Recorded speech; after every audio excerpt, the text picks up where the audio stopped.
1 mole equal to 22.4 litre. এবার 22.4 litre মানেই তো 22400 ml। তাহলে নাম্বার অফ মোলস অব্দি ক্যালকুলেট হলো। এবার আমি বলেছিলাম এখান থেকে যেটা শর্টেস্ট, যেটা স্মলেস্ট নাম্বার থাকবে, মানে এটা দুটোই তো স্মলেস্ট, একই ব্যাপার।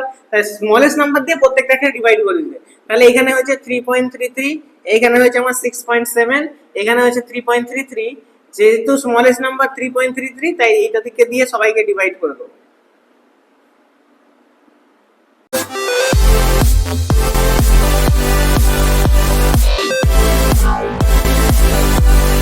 Hello and welcome to videos academy. আমরা বলছিলাম some basic concept of chemistry class 11 এ। আগের ক্লাসে আমরা মূল কনসেপ্ট অবধি আমাদের মোটামুটি আয়ত্ত করা হয়েছিল। আজকে আমরা মূল কনসেপ্টে আরো কিছু ডেফিনেশন বলছি, কিছু ফর্মুলাস দেখবো এবং তার থেকে আমরা কিছু নিউমেরিক্যালসও সেখান থেকে আলোচনা করবো, ঠিক আছে? তাহলে মেইনলি আমরা পড়বো এখনো মূল কনসেপ্ট।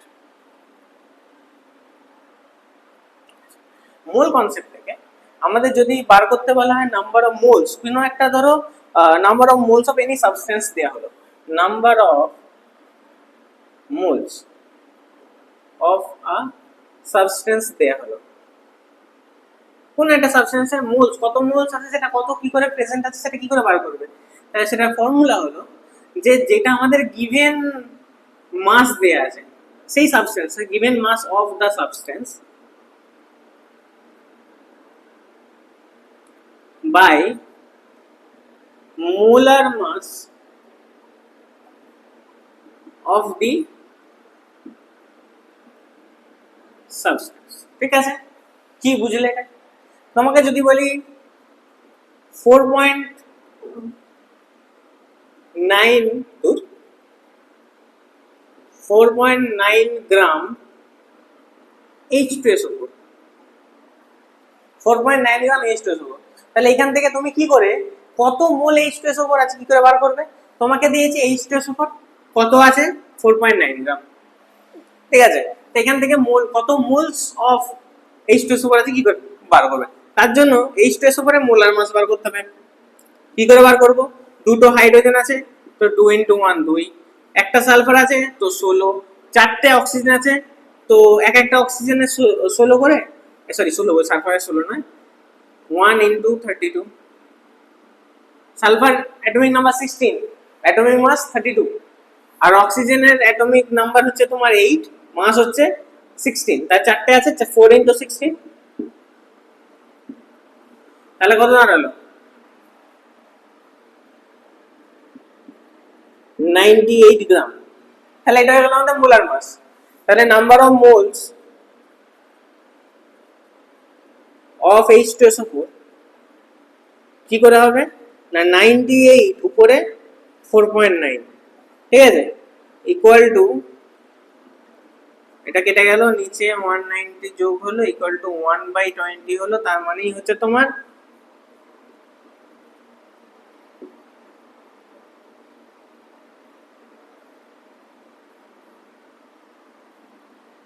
সরি 0.05 মোলস বেরিয়ে গেল। এইভাবে ক্যালকুলেট করবে তোমরা number of moles of any, কোন একটা সাবস্টেন্স ছিল এরকম ভাবে কিন্তু তোমরা নাম্বার অফ মোলসটা ক্যালকুলেট করতে পারবে। আচ্ছা নেক্সট, এবার সাবস্টেন্সটা যদি তোমাদের এলিমেন্ট দেয় তাহলে এলিমেন্টের মোলার মাস বাই উপরে যেটা দেয়া থাকবে, যদি কম্পাউন্ড দেয় কম্পাউন্ডের মোলার মাস বাই উপরে যতটা দেয়া থাকবে, ঠিক আছে? আচ্ছা সেম জিনিস যদি গ্যাসের জন্য হয়, আর যদি সেটা ভলিউমে দেওয়া থাকে, ফর গ্যাস যদি আমাদের গিভেন টা আমাদের ভলিউমেতে দেয়া আছে, তার মানে হচ্ছে ml বা লিটার বা ডিএমকিউ বা সেন্টিমিটার কিউ এইসবে যদি দেয়া থাকে, তখন কি করে করবে? তোমাকে প্রথমে আগে রিলেশনটা বলে দিই, 1 centimetre cube equal to 1 ml, এইটা হচ্ছে রিলেশন। এই রিলেশন থেকে তোমরা মোটামুটি করবে। আর গ্যাসের জন্য number of moles of any gas that is equals to number of moles of any gas that is equals to, যেটা তোমাদের দেয়া থাকবে সেটা যদি given ভলিউম যদি ml এ দেয়া থাকে তাহলে নিচে 22400, ঠিক আছে। যদি লিটারে দেয়া থাকে তাহলে 22.4, যদি ডিএমকিউ তে দেয়া থাকে তাও এটা হবে। তুমি ক্যালকুলেট করে নেবে। মানে হচ্ছে দেখো এসটিপি তে 1 মোল ইকুয়াল টু 22.4 লিটার। এবার 22.4 লিটার মানেই তো 22400 ml, ঠিক আছে। এবার এত 1 ml মানে এত সেন্টিমিটার কিউব, তার মানে with ml equal to 22400 centimetre cube, ঠিক আছে। এইভাবে কিন্তু তোমরা ক্যালকুলেটটা করে নিতে পারো। Number of moles of gas, গ্যাসের যদি ভলিউমে দেওয়া থাকে তাহলে নিচে এমএল করবে, আর উপরে ভলিউম যতটা এমএল দেওয়া থাকে সেটা করে দেবে, তাহলে তোমাদের নাম্বার অফ মোলস কিন্তু বেরিয়ে যাবে, ঠিক আছে। চলো, এইগুলো যদি হয়ে যায় থাকে, এবারে আমরা যেটা শুরু করবো সেটা হচ্ছে পার্সেন্টেজ কম্পোজিশন। মানে এখন এটা দিয়ে দেবো, সেখান থেকে পার্সেন্টেজ বার করতে হবে যে কোনটা কত পার্সেন্ট করে আছে। চলো,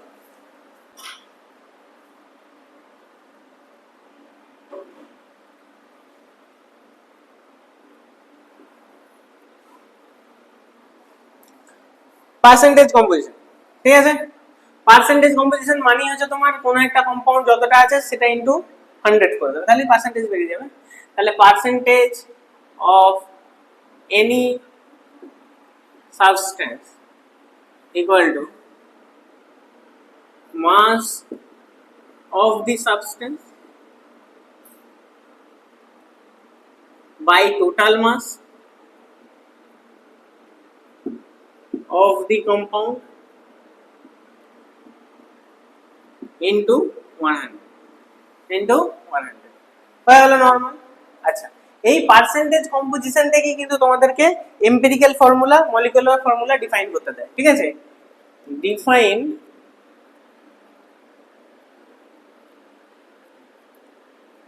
and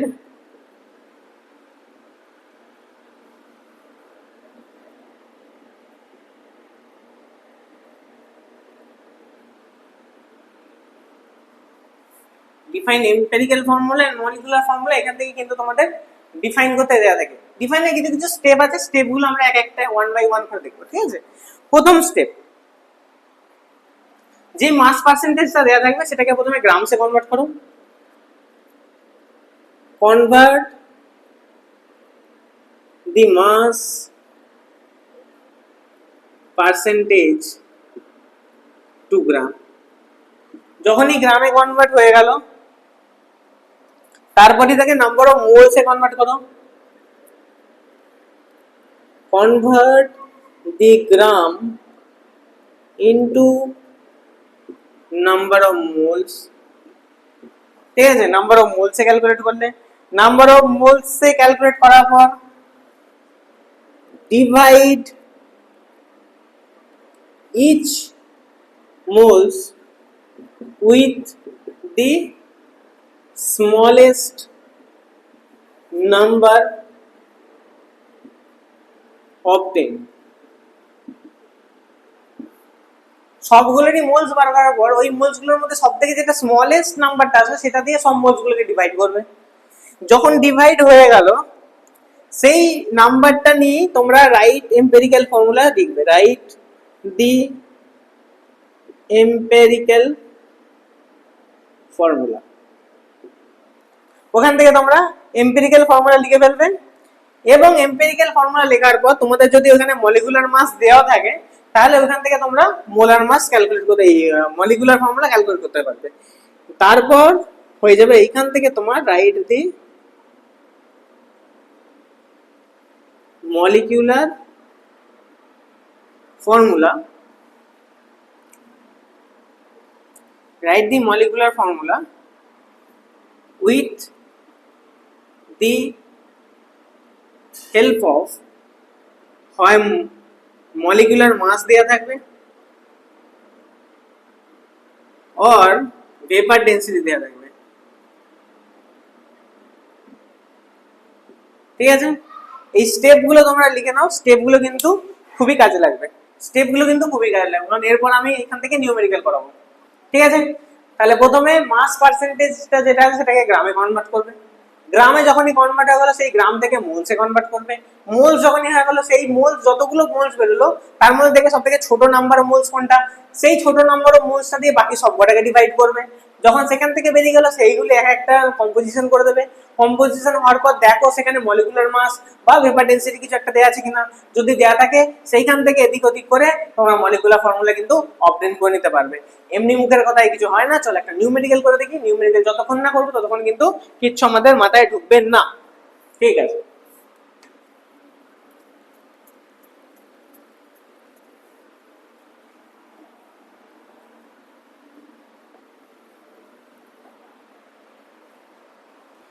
তো চলো পার্সেন্ট ডিকম্পোজিশন একটা নিউমেরিক্যালস দেখি। ঠিক আছে, তো আমার কাছে একটা কোশ্চেন আছে। কোশ্চেনটা বলছে যে compound contents A compound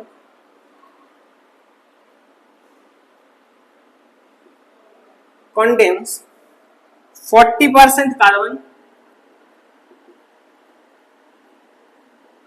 40% carbon, 7.6% hydrogen, 53.3% oxygen by mass determines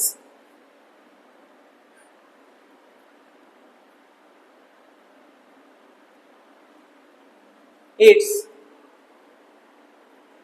empirical formula. If the vapor density of the compound is 60, also determine the molecular formula. এটা তোমাদের কোশ্চেন আছে। একটা কম্পাউন্ড আছে, 40% আছে কার্বন আছে, 6.7% হাইড্রোজেন আছে এবং 53.3% অক্সিজেন আছে by mass. Determine empirical formula and the vapor, if the vapor density of the compound is 60, then determine the molecular formula. চলো আচ্ছা, তাহলে আমাদের কার্বন আছে 40%, হাইড্রোজেন আছে 6.7% আর অক্সিজেন আছে 53.3% বাই মাস। তার মানে টোটালটা যদি 100 গ্রাম হয় তার মানে কার্বন আছে 40 গ্রাম, হাইড্রোজেন আছে 6.7 গ্রাম আর অক্সিজেন আছে 53.3 গ্রাম। এত দূর অব্দি ক্লিয়ার। প্রথম স্টেপটা বলেছিলাম কি যে পার্সেন্টেজ থেকে গ্রামে আনতে, সেটা আমরা এনে নিয়েছি। এবার প্রত্যেকটার নাম্বার অফ মোলস ক্যালকুলেট করতে হবে। নাম্বার অফ মোলস কি করে ক্যালকুলেট করব? কার্বনের, এখানে মোলার মাস লিখছি, কার্বনের মোলার মাস কত? কার্বনের মোলার মাস হচ্ছে 12, হাইড্রোজেনের মোলার মাস কত? 1, অক্সিজেনের মোলার মাস কত? আমার হচ্ছে 16। হয়ে গেল? ঠিক আছে, এবার হচ্ছে যেটা করব প্রত্যেকটারই নাম্বার অফ মোলস বার করতে হবে। নাম্বার অফ মোলস বার করতে হবে। ঠিক আছে, নাম্বার অফ মোলস কি করে বার করবো আমরা? যেমন ছিল তেমন, যেটা given mass by molar mass. তাহলে এখানে নাম্বার অফ মোলস হয় 40/12, এইটার জন্য হবে 6.7/1, এইটার জন্য হবে 53/16, 53.3/16। এগুলো একটু ক্যালকুলেট করো, এগুলো একটু ক্যালকুলেট করো। মোটামুটি প্রথমটা ক্যালকুলেট করলে আসবে 3.33 মোল। ঠিক আছে, এটা এলো।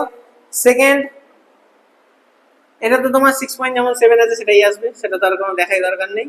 আর এইটাও তোমার 3.33 মোলসই আসছে।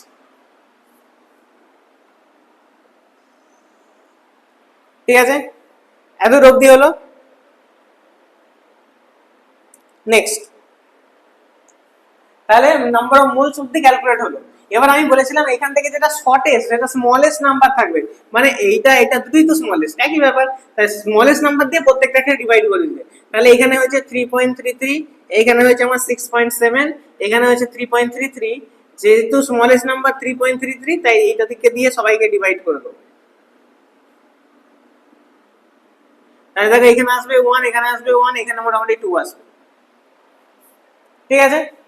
তাহলে 1টা কি, এটা কার্বন, এটা হাইড্রোজেন, এটা অক্সিজেন, এটাই এম্পিরিক্যাল ফর্মুলা রেশিও হয়ে যাবে। তাহলে এম্পিরিক্যাল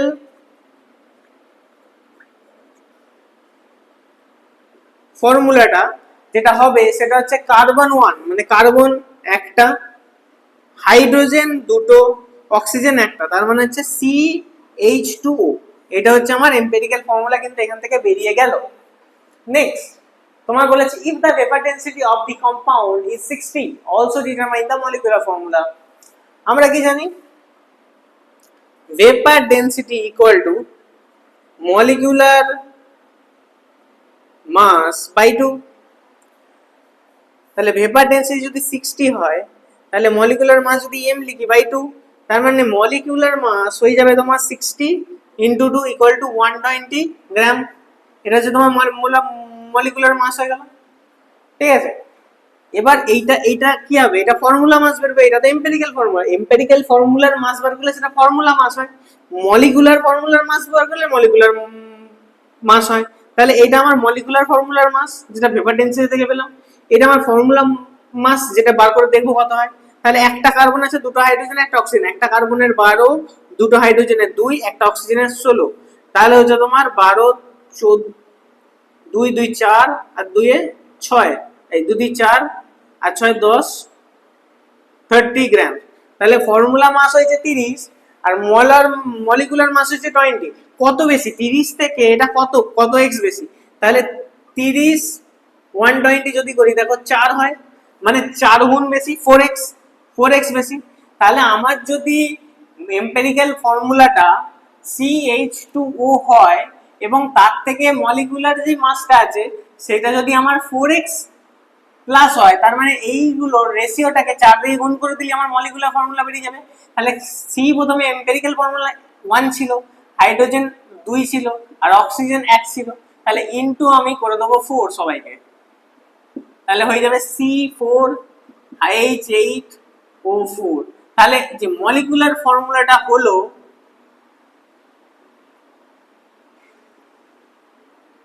মলিকুলার ফর্মুলাটা যেটা হলো সেটা হচ্ছে C4H8O4, C4H8O4, এইটা হয়ে যাবে তোমার মলিকুলার ফর্মুলা। মলিকুলার ফর্মুলা কি হয়ে যাবে, C4H8O4। আমি আরো একবার ডিসকাস করে দিচ্ছি কিভাবে কি হলো। প্রথমে আমরা কি করেছিলাম, কম্পোজিশন কন্টেন্টস কি দেখলাম, 40% কার্বন আছে, হাইড্রোজেন আছে, অক্সিজেন আছে, যেমন যেমন কম্পোজিশন আছে। তাহলে 100 গ্রামসে তোমার এত গ্রাম করে থাকবে, মোল পার্সেন্টেজ থেকে গ্রামসে কনভার্ট করে ফেললাম। তারপর আমরা মোলার মাস বার করলাম, মোলার মাস দিয়ে ডিভাইড করলে নাম্বার অফ মোলস বার করে ফেললাম। নাম্বার অফ মোলস এর মধ্যে যেটা শর্টেস্ট নাম্বার এসেছে সেটাকে দিয়ে সবাইকে ডিভাইড করে দিলাম। যে রেশিওটা বেরিয়েছে সেটাই হয়ে গেল তাদের এম্পিরিক্যাল ফর্মুলা রেশিও। কার্বন একটা, হাইড্রোজেন দুটো, অক্সিজেন একটা, কার্বন একটা, হাইড্রোজেন দুটো, অক্সিজেন একটা, এটা হলো আমার এম্পিরিক্যাল ফর্মুলা। ভেপার ডেনসিটি দিয়ে দিয়েছে 60, আমরা জানি vapour density equal to molecular mass by 2। তাহলে ভেপার ডেনসিটি যদি 60 হয়, মলিকুলার মাস 120 হবে। 120 যদি মলিকুলার মাস হয়, তাহলে এইটা তো আমার ফর্মুলা মাস। আমরা কি জানি, ফর্মুলা মাসটা দেখো মলিকুলার মাসের থেকে কত এক্স কম। আমরা দেখলাম যে ফর্মুলা মাসটা যেটা আছে, মলিকুলার মাসটা যেটা ফর্মুলার মাসের থেকে 4x বেশি, মানে 4 গুণ বেশি। তো 4 গুণ যদি বেশি হয়, মানে প্রত্যেকটা ইচ কম্পোনেন্ট 4টে করে বেশি আছে, মানে 4x করে বেশি আছে। তাহলে এখানে এম্পিরিক্যাল ফর্মুলা যদি কার্বন একটা থাকে, তাহলে মলিকুলার ফর্মুলায় কার্বন 4টে হবে। এম্পিরিক্যাল ফর্মুলায় যদি হাইড্রোজেন দুটো থাকে, মলিকুলার ফর্মুলায় হাইড্রোজেন 8টা হবে। এম্পিরিক্যাল ফর্মুলায় যদি অক্সিজেন একটা থাকে, মলিকুলার ফর্মুলাতে অক্সিজেন 4টা হবে। তো সেইখান থেকে আমরা কি মলিকুলার ফর্মুলা বার করে ফেললাম, C4H8O4। এইভাবেই তোমাদের কিন্তু প্রত্যেকটা কম্পোজিশন বার করতে হবে, এইভাবেই কিন্তু পার্সেন্টেজ কম্পোজিশন বার করতে হয়। এই জায়গাটা কিন্তু খুব ইম্পর্টেন্ট, এখান থেকে দেখে নাও। এখানে তোমাদেরকে ভেপার ডেনসিটিও দিয়ে দিতে পারে বা ডাইরেক্টলি মলিকুলার মাসই দিয়ে দিতে পারে, কোনো সমস্যা নেই, ঠিক আছে। যাই দিয়ে দিক এইভাবেই করবে, এইভাবেই হবে। ঠিক আছে, আজকে ক্লাসে মোটামুটি এতদূর অবধি রইলো। এইগুলো টপিকগুলো খুব ইম্পর্টেন্ট, এইগুলো একটু ভালো করে পড়বে। দেখা হবে নেক্সট ভিডিওতে, ততক্ষণ পর্যন্ত থ্যাংক ইউ।